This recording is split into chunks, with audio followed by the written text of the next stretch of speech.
Hi guys, நான் உங்கள் Rio. So இன்றைக்கி பார்த்தீங்கன்னா இன்டர்நெட் ஃபுல்லாக ட்ரெண்டிங்கில் இருக்க ஒரு டாபிக் பற்றி தான் பார்க்க போகிறோம். த 6 planet alignment. So 6 planet alignment அப்படின்னா என்ன? ஸோ நார்மலாக நம்ம சன் பார்க்க முடியும், சில டைம் வேறு சில பிளானட்ஸ் பார்க்கலாம்.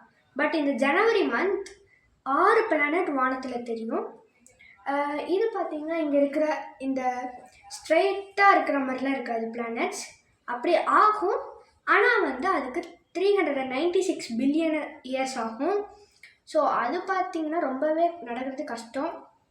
ஏன்னா நம்ம சன்னே 4 பில்லியன் இயர்ஸ் தான். அதுவும் நம்ம சன் இன்னும் 5 பில்லியன் இயர்ஸில் அழிஞ்சிரும்.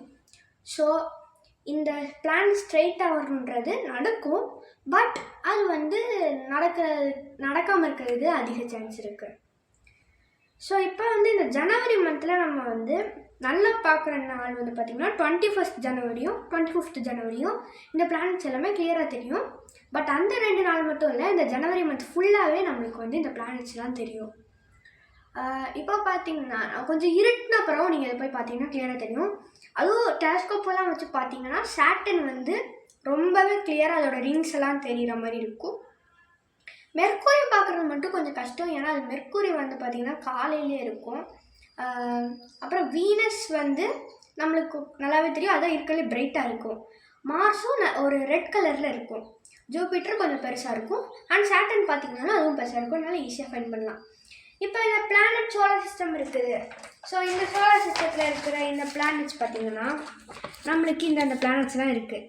அதில் பார்த்திங்கன்னா நம்ம பார்க்குறது ஜூபிட்டர், சாட்டர்ன், வீனஸ், அப்புறம் மார்ஸ்.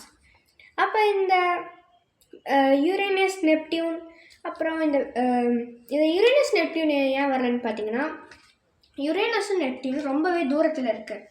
ஸோ அது நம்ம கண்ணில் பார்க்குறது ரொம்பவே கஷ்டமாக இருக்கும். ஏன்னா அது சின்ன பிளானட்ஸ் தான்.